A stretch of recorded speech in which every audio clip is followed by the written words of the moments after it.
Hello friends, dear students, कैसे हैं आप सभी। तो आज हम क्लास 6 का मैथमेटिक्स का एनसीईआरटी क्लास 6 मैथमेटिक्स का चैप्टर नंबर 3 आज मैं आप लोगों को सिखाऊंगा।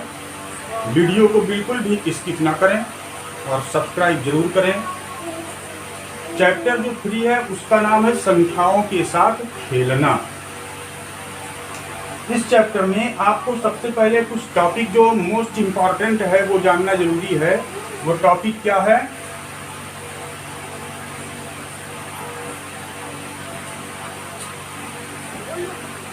गुणनखंड, जिसको अंग्रेजी में कहते हैं फैक्टर।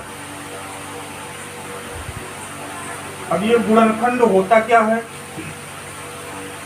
किसी संख्या का गुणा के रूप में विस्तार करना गुणनखंड कहलाता है। जैसे हमने लिख दिया 42। अब 42 छोटी से छोटी कौन कौन सी संख्याओं का गुणा करने पर प्राप्त होगा, उसको एक्सप्लेन करना ही गुणनखंड है। तो गुणनखंड करते कैसे हैं, हम कैसे पता करते हैं? तो एक मार्किंग करते हैं, जैसे आपने एलसीएम लगाया था उसी तरह से गुणनखंड करते हैं। तो 42 है। अब 42 का फैक्टर जब हम करेंगे तो सबसे पहले हम देखेंगे 42 किस छोटी से छोटी संख्या से कट रहा है, तो वो है 2। तो 2 जा 4 और 2 1 जा 2। ये जो फैक्टर का रूल है ये आपको पिछली कक्षाओं में आपको पता चला होगा कि 2 से विभाजित होने का नियम क्या है, डिवाइजिबल बाई 3 से विभाजित होने का नियम क्या है, 4 से विभाजित होने का नियम क्या है। तो उसी बेस पर हम इस फैक्टर को सॉल्व कर रहे हैं। और अगर नहीं पता होगा विभाजित होने का नियम तो आप कमेंट में लिखेंगे, मैं आपको उस पर एक वीडियो बना के दे दूंगा। तो 43 2 से डिवाइड हो रहा है, तो 2 जा 4, 2 1 जा 2। अब ये 21 2 से डिवाइड नहीं होगा लेकिन 3 से डिवाइड होगा। 3 7 जा 21। अब 7 अपने आप से डिवाइड होगा। अब देखिए इसके जो फैक्टर यानी गुणनखंड प्राप्त हुए 42 के, वो कौन कौन से? 2 इंटू 3 इंटू 7 इंटू 1 यानी 2 into 3 into 7 into 1 is equal to 42। 2 3 6 7 42 एकम 42। अब ये संख्याएं कही जाएंगी कि 42 के गुणनखंड हैं। तो ये होता है गुणनखंड।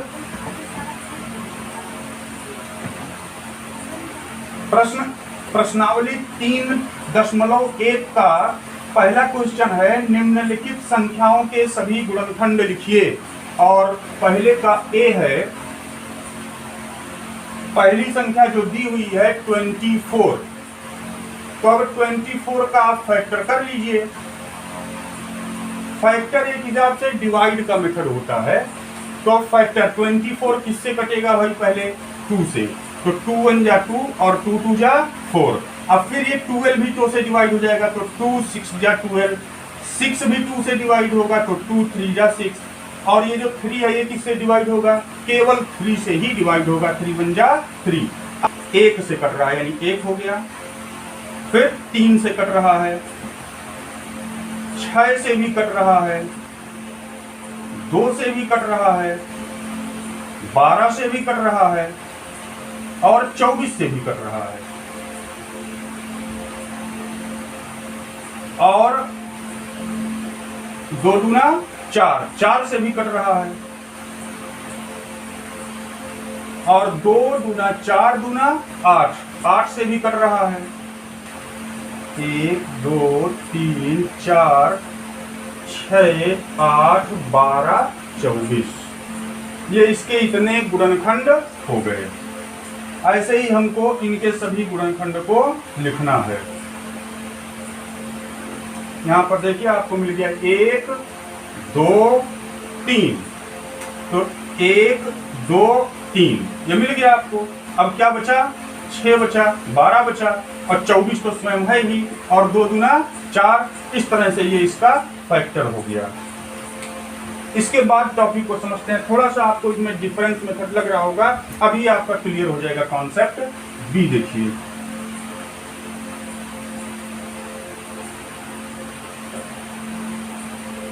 बी है 15।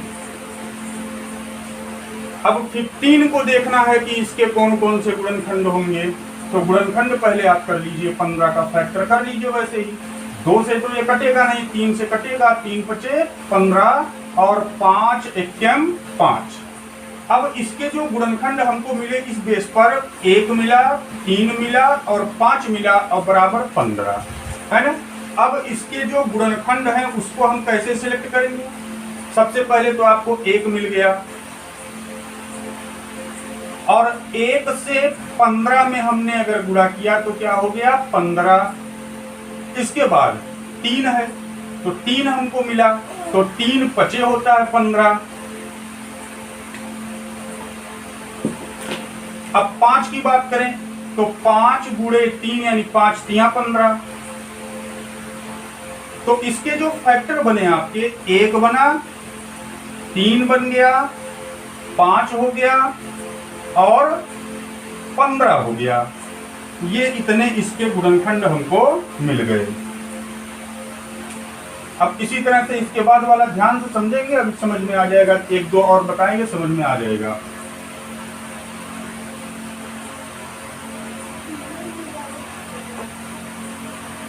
सी में है 21। अब ऐसे ही 21 का फैक्टर करिए। 2 से कटेगा नहीं, ये 3 से कटेगा, 3 7 21 और 7 एकम 7। अब देखिए इसके जो फैक्टर हमको मिले 21 is equal to 3 into 7 into 1। अब देखिए इसके जो गुणनखंड हमको मिल रहे हैं, एक तो मिल गया 1, तो 1 से अगर 21 में गुणा कर दें तो 21 आ जाएगा। हमको मिल रहा है 3, तो 3 का 7 में मल्टीप्लाई करते हैं तो 21 आता है। हमको मिल रहा है 7, तो 7 का 3 में मल्टीप्लाई करते हैं तो 21 हो जाता है। और हमको मिल रहा है 21, तो 21 का 1 में मल्टीप्लाई करते हैं तो ये हो जा रहा है। अब इसके जो गुणनखंड हमको प्राप्त हुए वो हमको 1 मिल गया, 3 मिल गया, 7 मिल गया, 21 मिल गया। ये इतने इसके गुणनखंड हमको प्राप्त हो गए। अब आपको कॉन्सेप्ट क्लियर हो गया होगा। अब इसी तरह से हम डी पर आते हैं।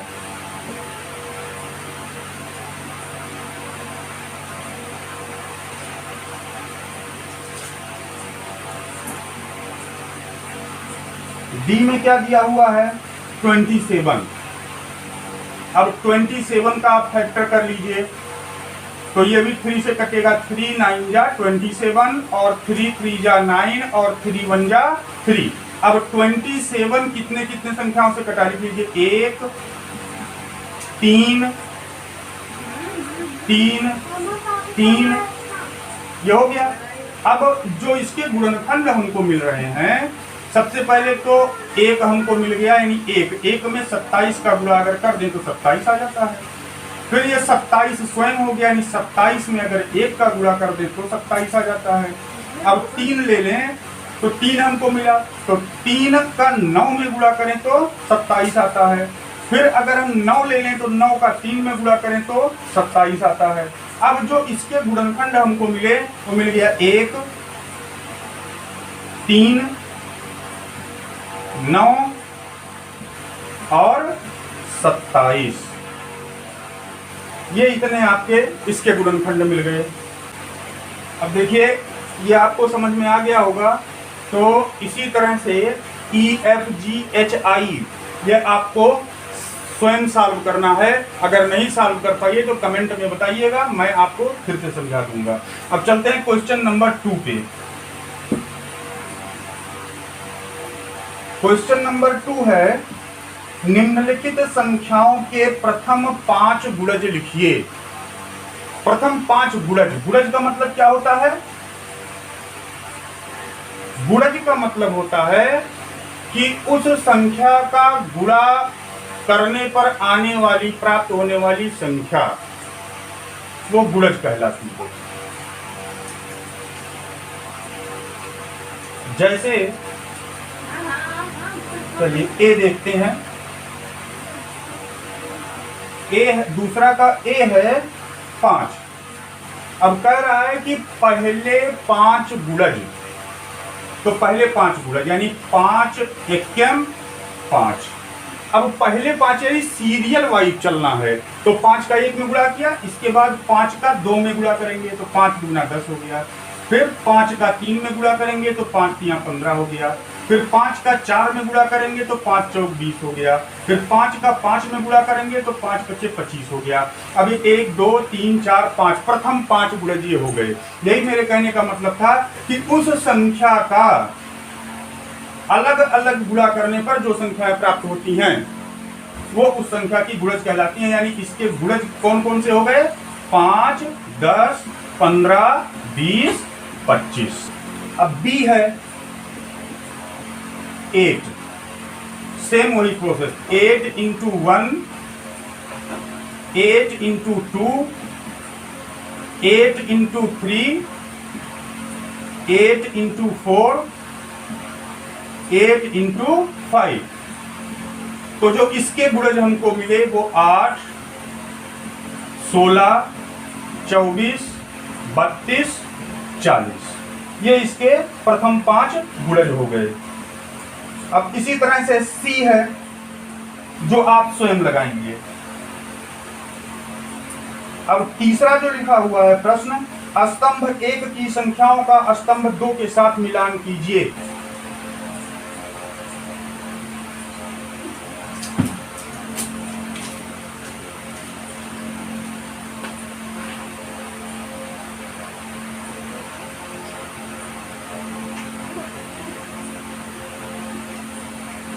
स्तंभ 1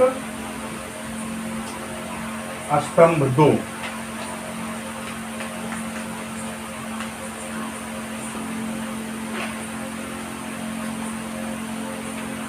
पहला 35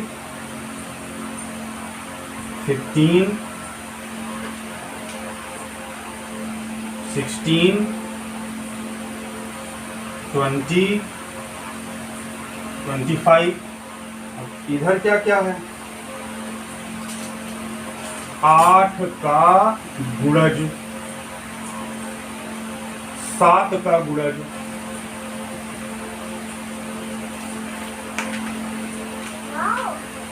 70 का गुणज, 30 का गुणनखंड,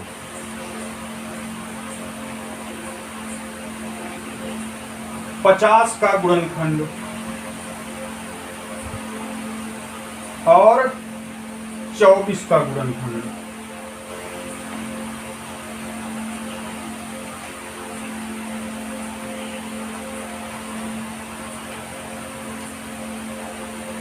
और 24 से 20 का गुणनखंड।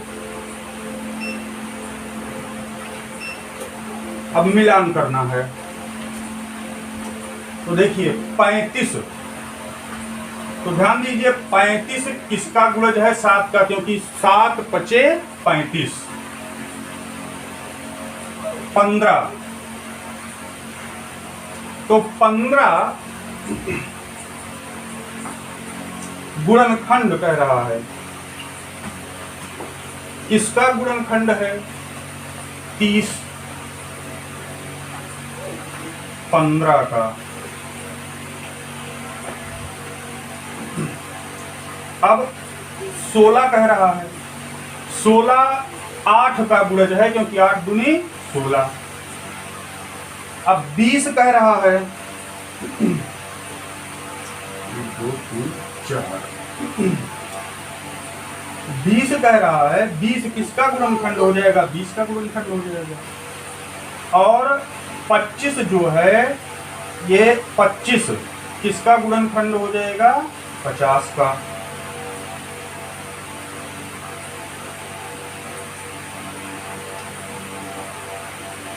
ये हो गया कॉन्सेप्ट। प्रश्न संख्या 4 क्या कह रहा है? 9 के सभी गुणज ज्ञात कीजिए जो 100 से कम हों।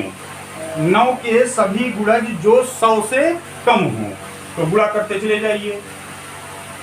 9 एकम 9, 9 दूनी 18, 9 3 जा 27, 9 4 जा 36, 9 5 जा 45, 9 6 जा 54, 9 7 जा 63, 9 8 72, 9 9 81, 9 10 90 और 9 का 11 में किया तो 99। अब इसके अगर हम आगे जाएंगे तो ये 100 से ज्यादा हो जाएगा, यानी कि जो 9 के गुणनखंड हैं वो ये हो गए 9, 18, 27, 36, 45, 54, 63, 72, 81, 90 और 99।